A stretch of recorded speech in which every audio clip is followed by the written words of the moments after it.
Motivity Care. Welcome to the Motivity Care Educational Webinar Series. At Motivity Care, our goal is to make aging easier and simplify caregiving management. Today, we are really delighted to have our expert speaker, Dr. Rita Stafford, who is the Director of Business Resilience and Crisis Management at JustWorks, whose mission is to help small businesses grow with confidence. She is also the CEO and founder of Thriving Edge Consulting, whose mission is helping people be more resilient, thriving in good times and bad. Thriving Edge Consulting provides the expertise for individuals and businesses to be more secure by providing best-in-class support for both cybersecurity and having the right plan in place to be prepared for challenges like major weather events. Dr. Stafford comes with over 30 years of experience helping businesses and individuals prepare for disasters and has led global crisis teams responding to many of the worst disasters in history that all of us are aware, familiar with: 9/11, major hurricanes, cyber attacks, wars, and the COVID-19 pandemic. We are delighted to have Dr. Stafford with us today to share her expertise and help make all of us safer. Thank you for being here. Oh, you're welcome. Thank you for having me, ma'am. I really appreciate it. Absolutely. I'm going to start with a stat. According to the FBI Internet Crime Complaint Center, roughly 3.4 billion in total fraud losses were reported by Americans over the age of 60 in 2023, and that was up 11% from 2022. So that's a big number. Yeah, it's super concerning, and I don't know how many that's attending this webinar is aware or not, but there was a huge hack of a government system that released 2.9 billion, that's billion, 2.9 billion citizens' personal information, including social security numbers. And so, when our personal information, the information that we rely on to open our credit, to pay our bills, to take care of our household expenses, for our loved ones' expenses, when that gets hacked and can be used by a bad actor, it's super scary. So it's unfortunate and not surprising that that stat went up, Mim. And I think that's why we're here today, right? Absolutely. So we always like to know why it's personal. Why is cybersecurity and disaster preparedness so important to you? Well, a couple things. Well, first of all, like when I started my career in computer science, I never thought I'd land in crisis management. It just kind of was happenstance that I created the crisis management response for IBM and other large companies. But one of the things that I saw is like people are at the center of every single disaster. People are the ones that are harmed, that have the impacts. And it made me so passionate about how do I help protect us. And then if I look at, fast forward, not only in my career, helping businesses be ready and helping people be ready, if I just look at my own personal life, like my husband is older than me and he's aging. And in many ways, the things that he used to think about to just be careful with all those emails that maybe are from a bad actor or are malicious and have phishing, it looks legitimate, so he now clicks on the link, after years of me saying, don't click on anything in your email. And I've seen a marked increase that at least 95% of the emails he receives in his inbox are malicious phishing attacks. Wow. Simply because he's over the age of 70. So this is a real issue, and it concerns me as it should concern all of us. And children are using technology like never before. They're gaming consoles. They're on iPads and iPhones playing games. And so even teaching children how to be cyber safe is so important nowadays. Yeah, thank you for sharing that. And I will also share that an elderly couple in my own community just recently went through this, and from one phishing email in less than 24 hours ended up, unfortunately, with them handing over $10,000.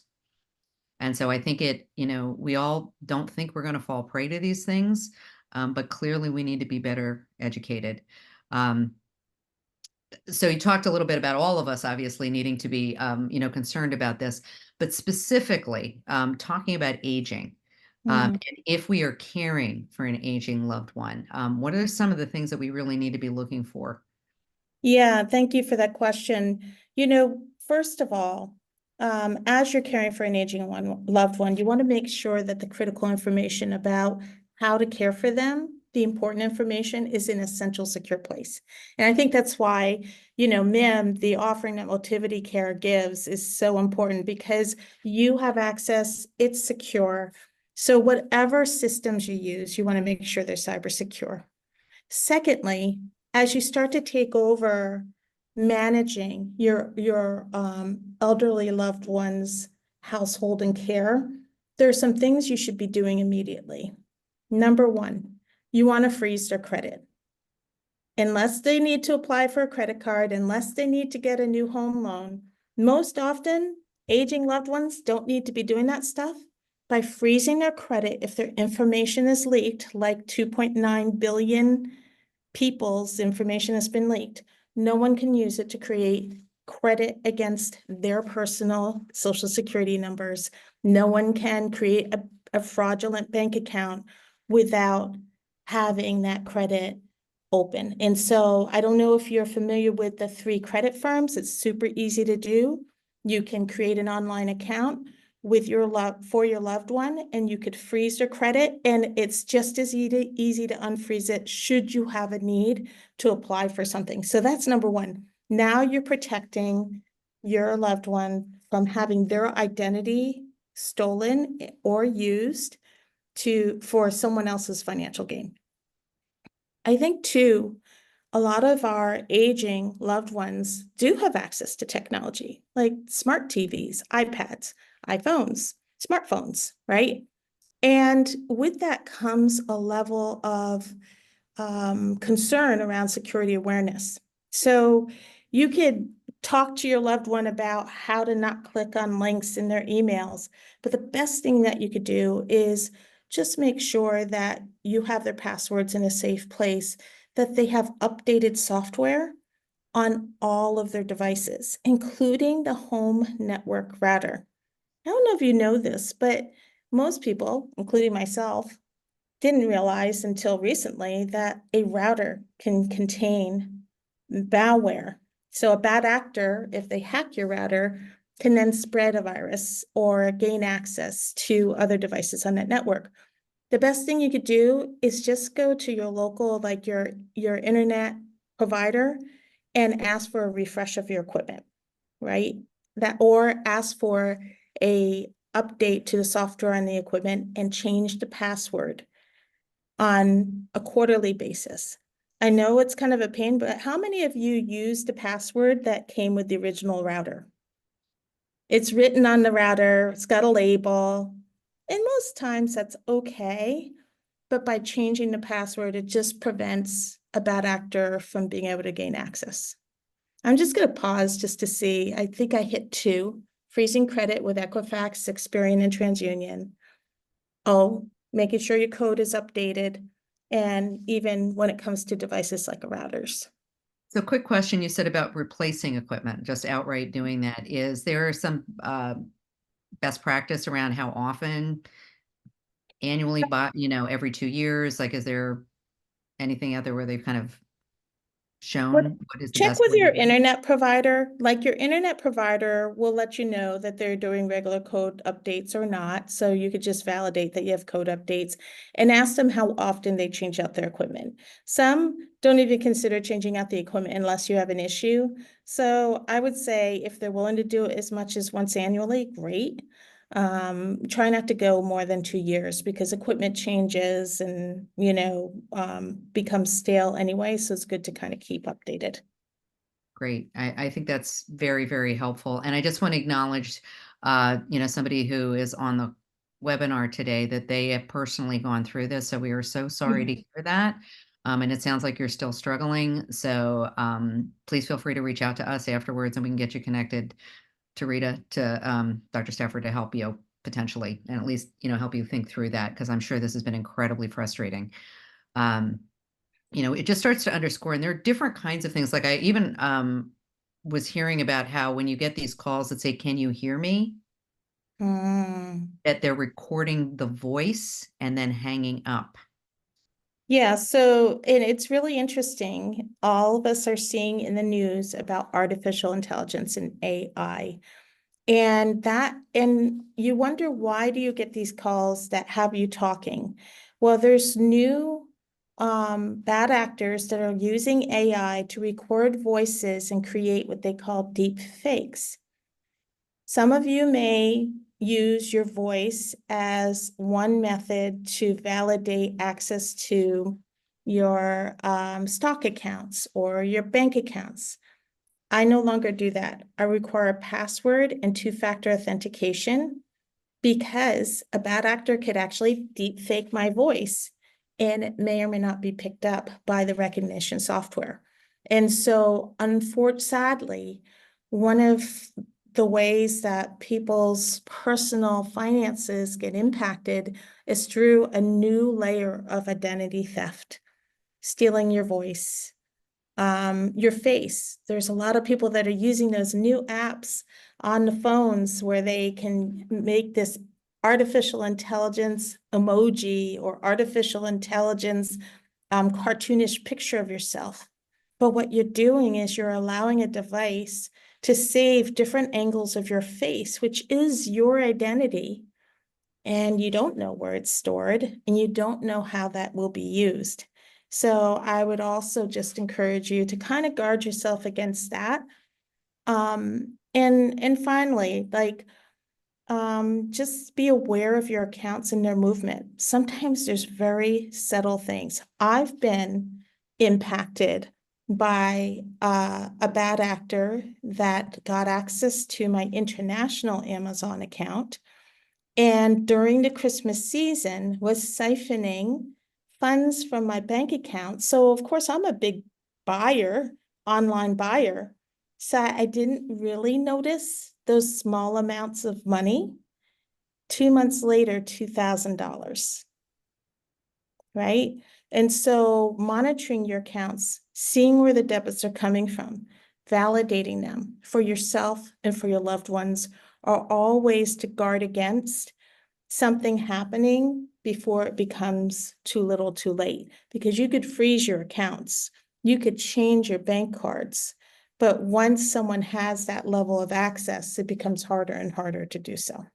Yeah, going backwards. And I think this is again why we're so mission driven on Mhm. saying, please be prepared, because unless you've been thrown into this and had to get your identity back, um, you know, my, my father's no longer with us, but when he was older, he got one of those like, oh, you need to, oh, there's something wrong with your computer and your cybersecurity, right? And it's very dramatic, right? So, it's just human nature to say, oh, well, it's on my computer and the computer's telling me this. And so I've got to click on that. And that ended up being a disaster for him.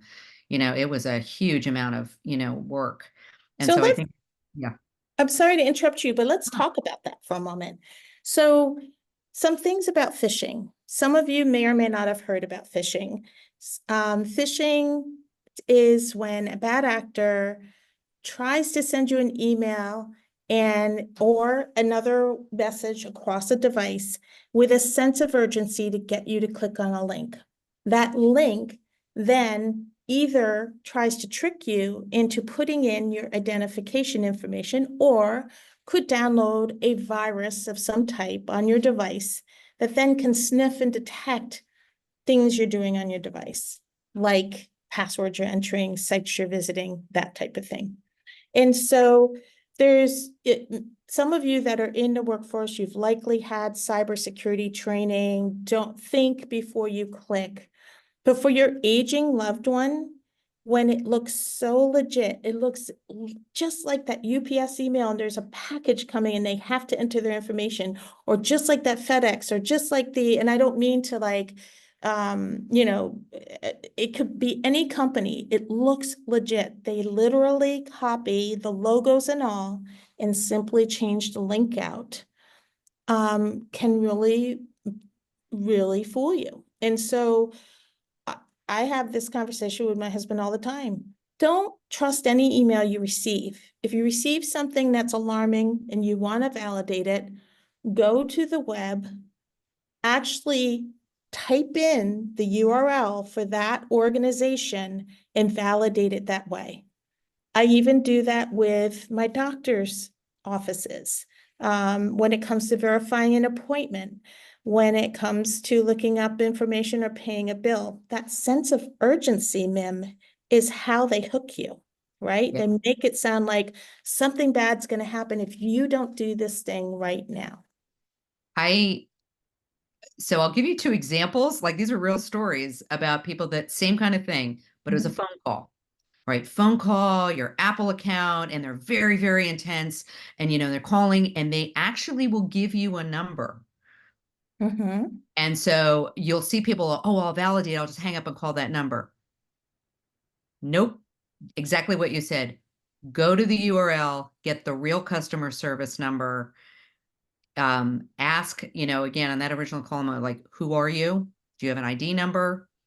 Like pull all that so that, but don't use the number that they gave you Yeah, because again, they put you right. They put you in that like stress position where you're just terrified that something terrible is going to happen and, oh, we're here to help you.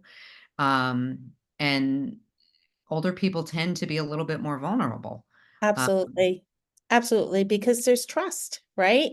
There's a level of trust that someone's calling you and sounding concerned, and there's a sense of urgency, and they work to establish trust.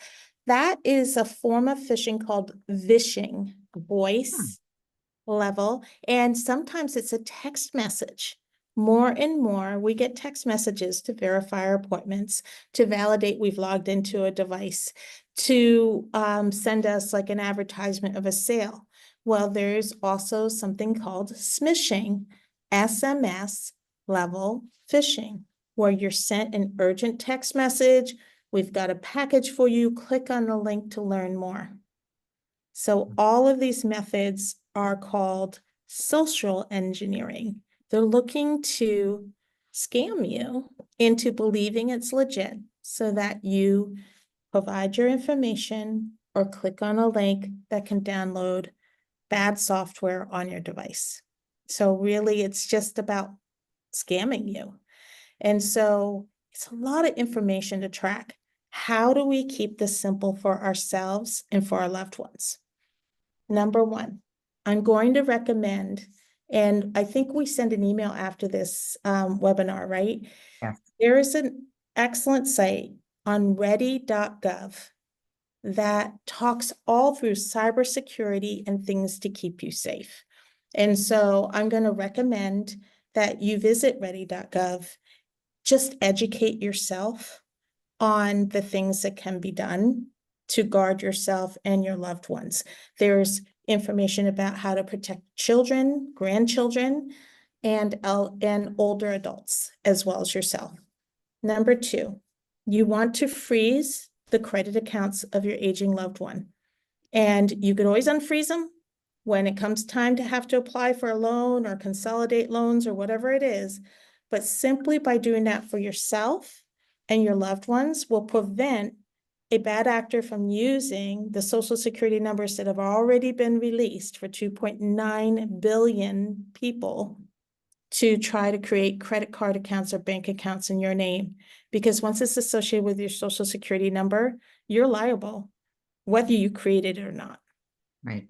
Well, and Great. there are other, yeah, and their insurance. I mean, there are some things in the insurance world, Yeah. um, but that can help protect a little bit. But frankly, listening to all of this and so many stories that we've heard here too, the best way to not get into this is to be prepared, is to have these things in place. And it can feel overwhelming, right? There's all these different things that I've got to think about. Um, I know you talked about SMS, and so when you do double authentication, like for certain sites, right? And usually you'll have the option, but I know at least here at Motivity Care and other companies, you can use the Authenticator app. And that's just another safeguard that can be put in because now this isn't SMS. They're not coming in through, you really are going to that authenticator code. And that's just another little level of security that you can build in.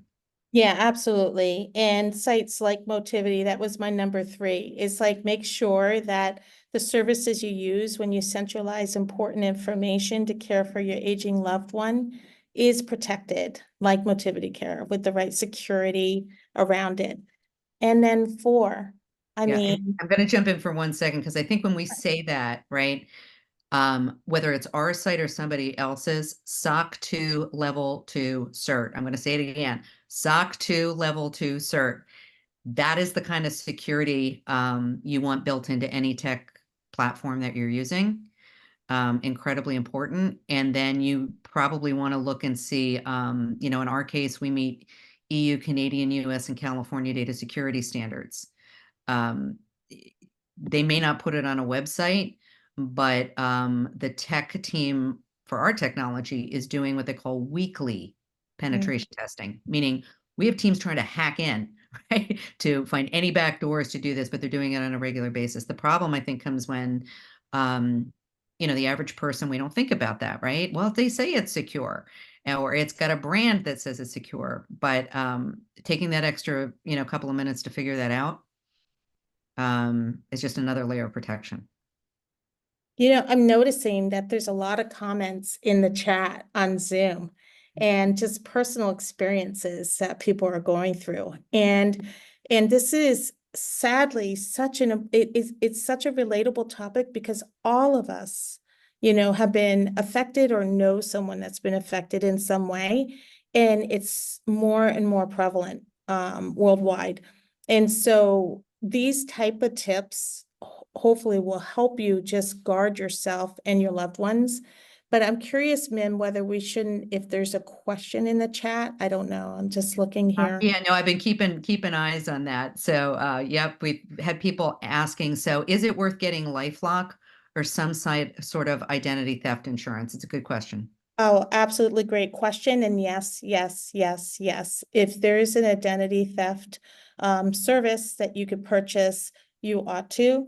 Oftentimes, when someone's ID has been breached, a company will send free identity theft insurance coverage for a period of time with that breach notification. But for you to be proactive and have that insurance just safeguards you further. Some of them provide services to monitor like activity against your personal account and alert you if they see something that's odd, as well as insurance coverage should you have your ID actually stolen. Yeah, and I will say, and it's just the way we're built as a company. So we actually do have a resource specifically for that. So if you want to talk to an individual, not just go online, I mean, please feel free to reach out to us and we'll make that connection for you. Because again, it's really top of mind. I think too, given that we've just gone through in the United States 2 major hurricanes, this presents a whole nother level of safety. And I know this is truly your expertise.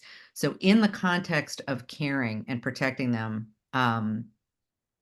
being prepared for this thing, what if you get an evacuation order? From your perspective, with your decades of experience in this, what are some of the major things we should have in place in case that happens? Thank you for the question, Mim. When we talk about cybersecurity readiness for any type of disaster is so important to help you and your family be safe.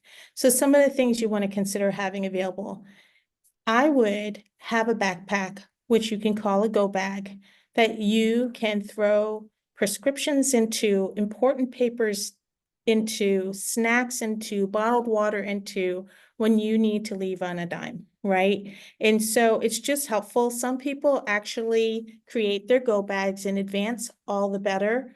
And it's known as a go bag because sometimes we don't have the forewarning of a hurricane to be ready and get and evacuate.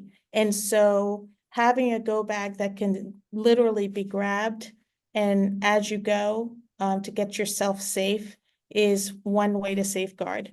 You can, if you want to know what to put in the contents of that, again, ready.gov has a great preparedness site that gives you a checklist of things to put in your go bag. Secondly, specific to hurricanes, I always say it's always better safe than sorry. So do all of the things that public safety officials are recommending, and it's best to leave than it is to try to ride out the storm. It just is, to keep your family safe. And again, if you look to leave, you want to make sure you're doing what you can to prepare your property against any type of storm damage. Those hurricane preps, from boarding windows to, putting bags of water in your freezer to freeze around your food. There's a whole list that's available on ready.gov to be ready, to having your go bag, your prescriptions, your important paperwork. Like, don't leave it in the safe at home. Take it with you. Take it with you. If it's in a safety deposit box in a nearby bank, get it out, take it with you. Have it with you where it's safe and available when you need to call your insurers, when you need to call your financial partners, when you need to reach out for legal help. And Right. then And thirdly, remember, that's why we have the platform, right? So there's the yes, paper piece of this because you can run it. I think the biggest thing that I get concerned about is that it's great if you take all those papers with you. But now what is the chance of you losing them? If you're in a boat, do they get wet? Do they, there's just things we don't think about. So mhm, having that secure electronic backup gives you a little bit more peace of mind. But you bring up a good point. I mean, there were literally homes washed away in Asheville gone, or tornadoes where things are just, you think you yeah, have it in a safe box. Well, is it ever going to be found if it was, through the tornado thrown a mile away and fell into a river? I mean, we don't like to think about those things. They're scary. We totally get that. But I think about it not just for you as an individual. If I am caring for somebody and they are in a wheelchair or they have special medications or all these things, I think this whole idea, and we'll probably do another specific talk about this, because I think there is a much bigger challenge when you have somebody that needs additional medical support. yeah, Like, absolutely. wait and try and get them out of a hole in your roof. Like, that's just not going to work. Yeah, absolutely. And I think, to your point, the Motivity platform, right? Having central information, your account numbers, like your insurance provider, the phone number and the coverage number, right? Having that in a central place is accessible from your phone, from an app, from a place where you can connect, is important in every disaster. Yeah. And when we think about it, right, because we think, well, what if I don't have my phone? This is the point of having it in a secure cloud-based place, because that means that even if you don't have your phone, it's still there. And that means your loved ones that can be connected to it. So it's just kind of connecting the pieces a little bit. And the time that you do not want to be thinking about this is in the middle of that disaster. Yeah, yeah. I always say I spend 98% of my time helping people be ready for the 1 or 2% that something happens. Because as much as you improve your sense of readiness, as much as you're prepared for something and anticipating that that thing may occur, it will impact you less because you did prepare and because you were ready and you do have control over your information and over all the things that are important to you. So if there's any message you can leave with today, is prepare, prepare, prepare, and anticipate, because especially with cyber, very real and very prevalent. And so, yeah. Well, thank you. I mean, we could probably go on for another 30 minutes easily, but such great advice. And sometimes it feels scary or overwhelming, or we avoid doing this preparedness. But I think today you've made it very clear as to why we all need to be thinking about this and getting the pieces of the puzzle in place, whether it's for you or for your aging loved ones. Thank you so much for being with us and for sharing all your knowledge today and helping keep all of us safer. Um, so for all of you that have joined us or are listening to the recording, thank you. And we're so glad that you could be with us today.